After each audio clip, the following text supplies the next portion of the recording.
Hello friends, welcome to Inside Review Explanation. Today we are going to explain a Netflix documentary The Elephant Whispers. ये documentary बहुत ही खास है क्योंकि इसे Oscar में बेस्ट डॉक्यूमेंट्री शॉर्ट फिल्म में nominate किया गया है।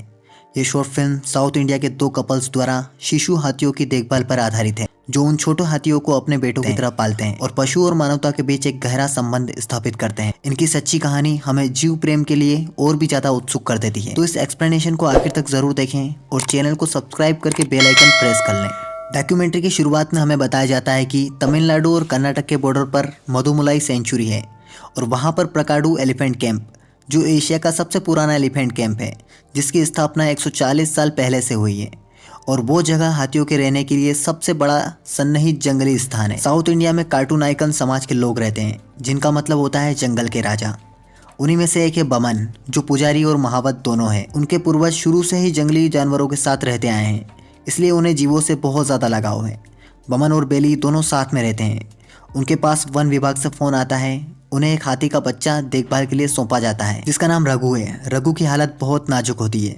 उसकी पूंछ को कुत्तों ने काट लिया होता है और उसके घाव पर कीड़े पड़ चुके होते हैं। रघु की मां की मौत बिजली के झटकों से हुई। अकाल की वजह से खाना पीना न मिलने के कारण रघु अपने झुंड से भटक गया। उसे झुंड से मिलाने की कोशिश की गई लेकिन कोई सफलता नहीं मिली।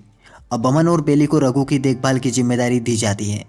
उस वक्त रघु का बचपना बहुत मुश्किल था लेकिन बमन और बेली ने बहुत मेहनत और देखभाल से रघु को बचा लिया। उन्हें उसकी देखभाल करते हुए 3 साल बीत गए। अब रघु बड़ा हो चुका है। वो उनके परिवार का हिस्सा बन चुका है। बमन के पिता और दादा सदियों से हाथियों की देखभाल करते आए थे। अब बमन रघु के गले में घंटी बांध देता है क्योंकि अगर वो कहीं भटक जाए तो उसे आसानी से ढूंढा जा सके क्योंकि वो खुद की देखभाल नहीं कर सकते। रघु का दोस्त भी होता है कृष्णा। कृष्णा उसे चारा खाना सिखाता है क्योंकि हाथी अपने जैसे को ही देखकर सीख सकते हैं। बमन रघु को नहलाते हैं। वो रघु से बहुत प्यार करते हैं। बेली भी रघु की अच्छे से देखभाल करती है।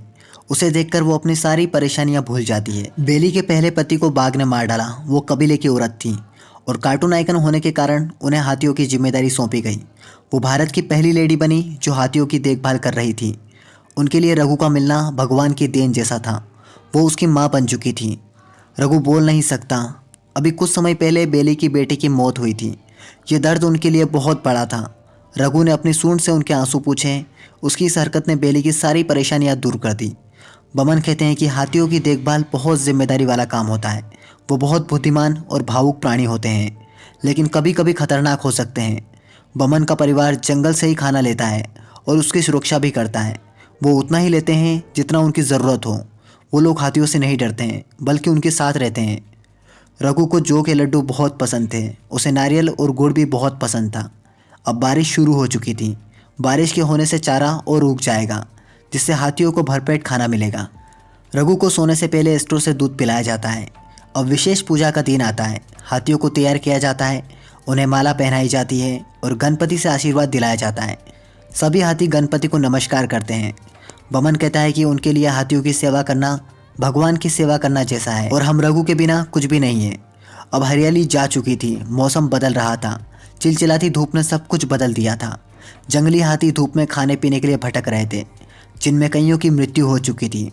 तभी उनमें एक छोटी हाथी की बच्ची अपने जीने की राह देख रही होती है।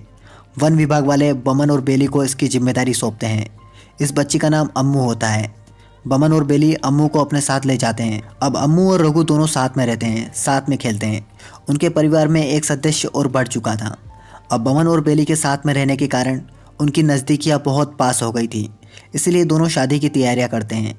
घर को सजाया जाता है। दोनों नए कपड़े पहनते हैं और रघु और अम्मू को भी तैयार किया जाता है। अब बमन और बेली दोनों एक दूसरे को वरमाला पहनाते हैं। इसके बाद वो अपने हाथियों के साथ घर आ जाते हैं। बेली की एक पोती होती है जिसका नाम संजना है। वो भी हाथियों से बहुत प्यार करती है और उनकी देखभाल करने में अपनी दादी की मदद करती है। हाथियों को बहुत प्यार और स्नेह की ज़रूरत होती है। उन्हें दूध देना, नहलाना, उनके कमरे की सफाई करना, यह सब उनकी देखभाल जैसा है। अब उनकी शादी के कुछ दिन बाद उन्हें पता लगता है कि वन विभाग वाले रघु को किसी और देखभालकर्ता को सौंप देने वाले हैं क्योंकि अब वो काफ़ी बड़ा हो चुका है। बमन और बेली इसके लिए चिंतित होते हैं। वो चाहते हैं कि रघु उन्हीं के साथ रहे। उन्होंने रघु के साथ अनमोल पल बिताए हैं। रघु के जाने से उनका दर्द छलक उठता है। अम्मू भी रघु के जाने से विचलित थी। उसने कई दिनों से दूध नहीं लिया। बमन और बेली भी कई दिनों तक ठीक से खाना नहीं खा पाए। रघु ने उन्हें जीने का रास्ता दिया था बेली को गांव में हाथियों की मां के रूप में जाना जाता है, जिसका उन्हें बहुत गर्व है। अब जब भी कभी बमन रघु को देखता है और उसके बुलाने पर रघु उनके पास दौड़ा चला आता है। बमन और बेली चाहते हैं कि आजकल की युवा पीढ़ी भी हाथियों की देखभाल सीखें और उन्हें प्यार करें। बमन और बेली दोनों पहले ऐसे जोड़ीदार थे जिन्होंने सफलतापूर्वक 2 अनाथ हाथियों को पाला। अब अम्मू और रघु दोनों बड़े हो चुके हैं और आराम से अपने जीवन का आनंद ले रहे हैं।